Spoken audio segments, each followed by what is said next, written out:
Bismillah. Assalamualaikum warahmatullahi wabarakatuh. Saya Yulia Mufidah dari kelas Akuntansi Syariah 2020A.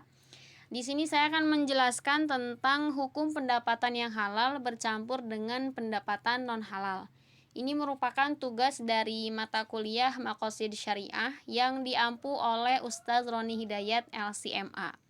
Baik, kita masuk ke materi pertama. Di sini saya akan menjelaskan tentang pandangan atau pendapat para ulama terkait dana halal yang bercampur dengan dana yang non halal. Pendapat pertama, sebagian ulama berpendapat bahwa pendapatan halal yang bercampur dengan pendapatan non halal itu hukumnya haram berdasarkan kaidah fikih. Jika ada dana halal dan haram bercampur, maka dana menjadi haram. Maka pendapatan halal yang bercampur dengan pendapatan yang haram itu lebih tepat dihukumi haram sesuai kaidah fikih dan sesuai dengan sikap kehati-hatian atau ikhtiyat. Jadi menurut sebagian ulama pada pendapat pertama, jika ada dana halal yang tercampur dengan dana yang haram, itu maka dihukumi seluruh dana tersebut menjadi dana yang haram.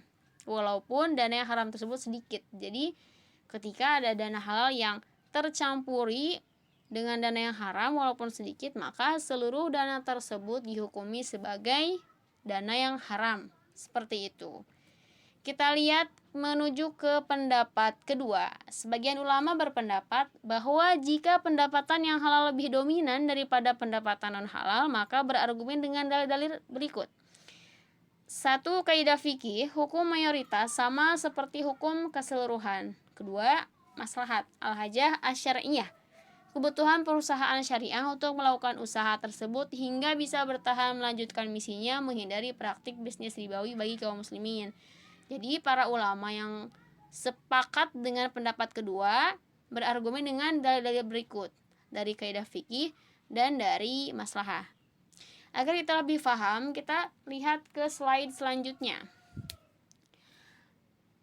Kaidah fikih dan maslahah yang tadi kita jelaskan, yang tadi saya jelaskan, bahwa yang menjadi standar adalah bagian yang lebih dominan. Jadi, jika yang menjadi dominan adalah pendapatan halal, maka seluruh dana tersebut menjadi halal.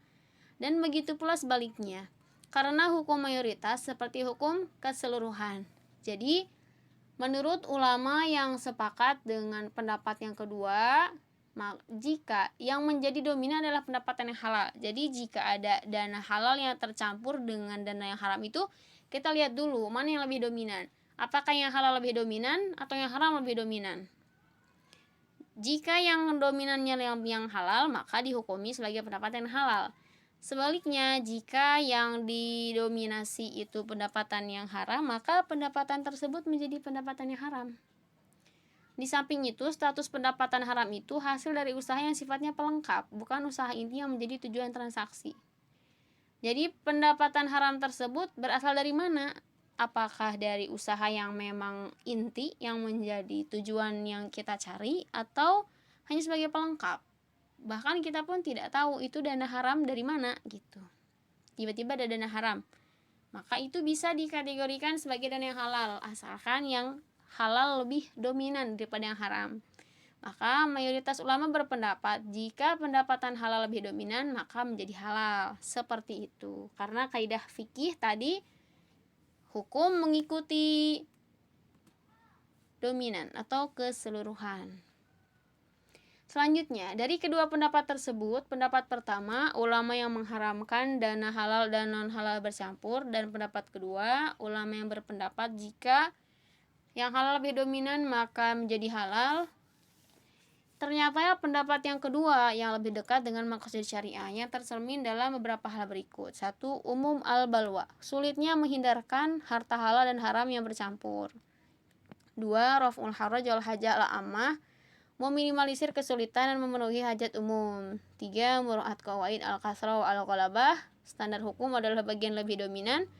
Dan terakhir tafrik safqah, memisah transaksi halal dari transaksi yang haram. Jadi di zaman sekarang ini kita tidak bisa menghindarkan diri dari dana yang haram. Kita tidak tahu dana tersebut halal atau haram. Bahkan di zaman sekarang ini banyak dana yang syubhat. Misalnya kita nabung di bank nabung di bank konvensional, tiba-tiba kita mendapat bunga. Padahal kita nabung dengan uang yang halal, tapi karena sudah tercampuri bunga, bunga itu kan hukumnya haram ya.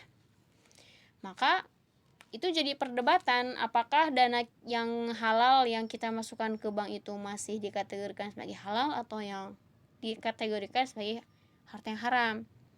Maka kita melihat dari pendapat para ulama, jika yang halal lebih dominan, maka bisa dikategorikan sebagai dana yang halal. Baik, lalu selanjutnya, kepemilikan dana non halal. Standar syariah Bahrain, pendapatan non halal tidak boleh dimanfaatkan untuk kegiatan apapun, walaupun dengan cara hilah, seperti digunakan untuk membayar pajak. Jadi jika kita mendapatkan dana non halal, itu tidak boleh kita menggunakannya untuk keperluan pribadi, untuk membayar pajak, untuk membeli barang yang kita perlukan, untuk membayar hutang misal. Itu tidak boleh. Pokoknya dana haram yang masuk ke dalam dana kita itu tidak boleh digunakan sebagai dana untuk keperluan pribadi.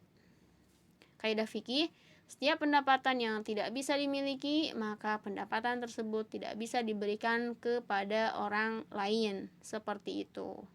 Dari aspek maqasid, setiap pendapatan yang dihasilkan dengan cara yang tidak halal itu tidak bisa dimiliki oleh pelaku usaha tidak halal tersebut. Para ulama juga sepakat bahwa pendapatan non halal harus diberikan atau disalurkan kepada pihak lain sebagai sedekah. Jadi jika pendapatan halal kita itu bercampur dengan pendapatan non halal, maka pendapatan non halalnya tidak boleh kita gunakan. Lebih baik kita sedekahkan kepada orang yang lebih membutuhkan. Maka sekarang ini bank syariah itu, setiap bank syariah minimal mereka punya satu lembaga zakat gitu. Untuk apa? Jadi jaga-jaga jikalau bank syariah tersebut ada dana riba yang masuk ke bank syariah, itu tidak disalurkan kepada nasabah atau tidak disalurkan kepada karyawan, melainkan disalurkan ke lembaga zakat yang sudah bekerja sama dengan bank syariah tersebut untuk disalurkan sesuai dengan kebutuhan.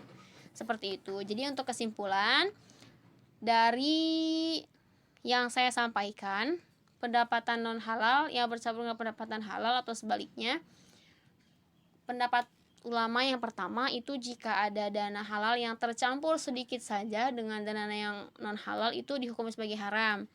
Pendapat kedua, jika dana yang halal lebih dominan daripada yang haram, maka bisa dihukumi sebagai dana yang halal asalkan dana yang haram tersebut tidak kita gunakan.